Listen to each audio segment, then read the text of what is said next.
انسان کے دل میں جتنی حسد ہوتی ہے اتنا ہی اللہ پر ایمان کم ہوتا ہے۔ حضرت علی رضی اللہ تعالیٰ عنہ کا فرمان ہے، ضرورت مندوں سے مہنگا سامان خریدنا حق میں ہے اور صدقہ سے بہتر ہے۔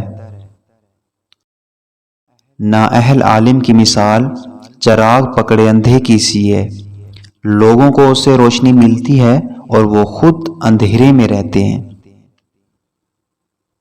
جو شخص اپنے آپ کو وہم میں مبتلا کر لیتا ہے وہ محتاج ہی رہتا ہے۔ اگر تم کسی چیز پر صبر کرنا چاہتے ہو تو مرنے سے پہلے خود کو مردہ سمجھو۔ لڑائی میں کودنا آسان ہے لیکن باہر نکلنا بہت مشکل ہے۔ جو اللہ پر خرچ کرنے میں بخل کرتا ہے وہ در حقیقت اپنے ساتھ بخل کرتا ہے۔ جس نے اپنے آپ کو پہچانا اس نے اللہ کو پہچانا۔ قرآن شریف کی تلاوت کرو تو ایسا لگتا ہے کہ اللہ تعالیٰ تسلی دے رہا ہے کہ میں تمہارے ساتھ نہیں ہوں۔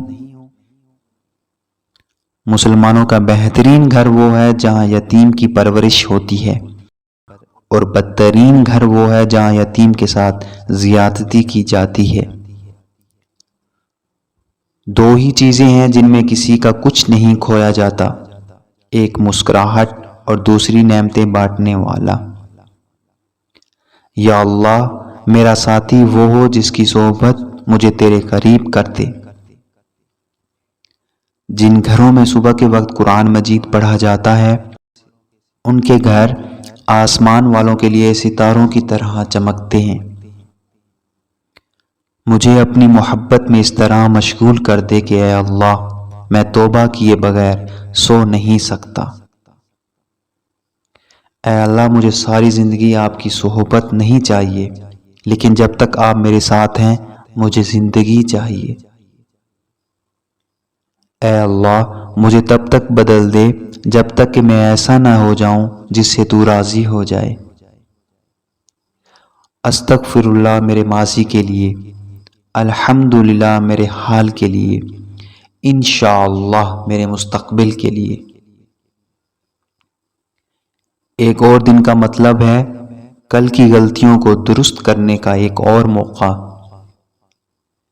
اے اللہ مجھے ایسی آنکھیں عطا فرما جو لوگوں میں سب سے اچھی ہو، ایسا دل جو ہر برائی کو معاف کر دے، ایسا دماغ جو برائیوں کو بھول جائے، اور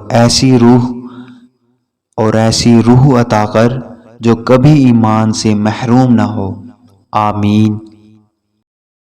صبر کرو جو تم کر رہے ہو۔ صبر کا مطلب یہ نہیں کہ آپ کتنی دیر انتظار کر سکتے ہیں، بلکہ آپ انتظار کرتے وقت کتنا اچھا برتاؤ کرتے ہیں۔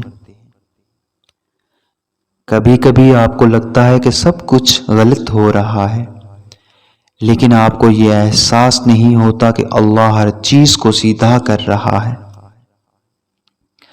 اللہ اپنے مضبوط ترین سپاہیوں کو سخت ترین جنگیں دیتا ہے۔ جتنا زیادہ آپ قرآن پڑھیں گے اتنا ہی آپ اللہ کو پیارے ہوں گے، اور اللہ نے بارش برسائی اور زمین کو اس کے بے جان ہونے کے بعد زندگی بخشی، بے شک اس میں سننے والوں کے لیے نشانی ہے۔ سورہ نحل آیات نمبر 65۔ آپ کی تقدیر اس کی محبت کی سیاہی سے لکھی گئی ہے اور اس کی رحمت سے مہر لگا دی گئی ہے، لہٰذا خوف زدہ نہ ہوں، اس پر بھروسہ رکھیں اور اس کی عزت کی امید رکھیں۔ رسول اللہ صلی اللہ علیہ وسلم نے فرمایا، جس نے کسی کو نیکی کی طرف رہنمائی کی اس کو برابر اجر ملے گا۔ زیادہ دعا کرو فکر کم کرو، احسان کا ہر عمل صدقہ ہے۔ جب زندگی تمہاری نیت جان لے تو اٹھو اور اللہ کی طرف دیکھو، جب زندگی آپ کو اعلیٰ مقام پر پہنچا دے تو گھٹنے ٹیکیں اور اللہ کی طرف پلٹ جائیں۔ مجھے ایسا لگتا ہے جیسے میں جب بھی سمندر کی آواز سنتا ہوں یا اپنی رگوں میں بہتا ہوا خون سنتا ہوں تو اللہ خاموشی سے کہتا ہے آؤ میری طرف بہاؤ۔ ابن جوز کہتے ہیں کہ میں نے رسول اللہ صلی اللہ علیہ وسلم سے زیادہ مسکرانے والا کوئی نہیں دیکھا۔ تم میں سے کچھ ایسے ہیں جو دنیا کی خواہش رکھتے ہیں اور کچھ آخرت کی خواہش مند ہیں۔ یہ دنیا سایہ کی طرح ہے، اگر آپ اسے پکڑنے کی کوشش کرتے ہیں تو آپ اسے کبھی نہیں کر پائیں گے۔ اگر آپ اپنی طرف رجوع کریں تو آپ کے پاس ابن قیم الجوزی کی پیروی کے سوا کوئی چارہ نہیں ہے۔ دو جگہوں پر درد اٹھے تو سمجھ جاؤ تم پر کسی نے کالا جادو کیا ہے۔ گھر میں داخل ہوتے وقت پاؤں کے انگوٹھے اور ہاتھ کی کلائی پر درد اٹھے تو سمجھ جاؤ تم پر کسی نے کالا جادو کیا ہے۔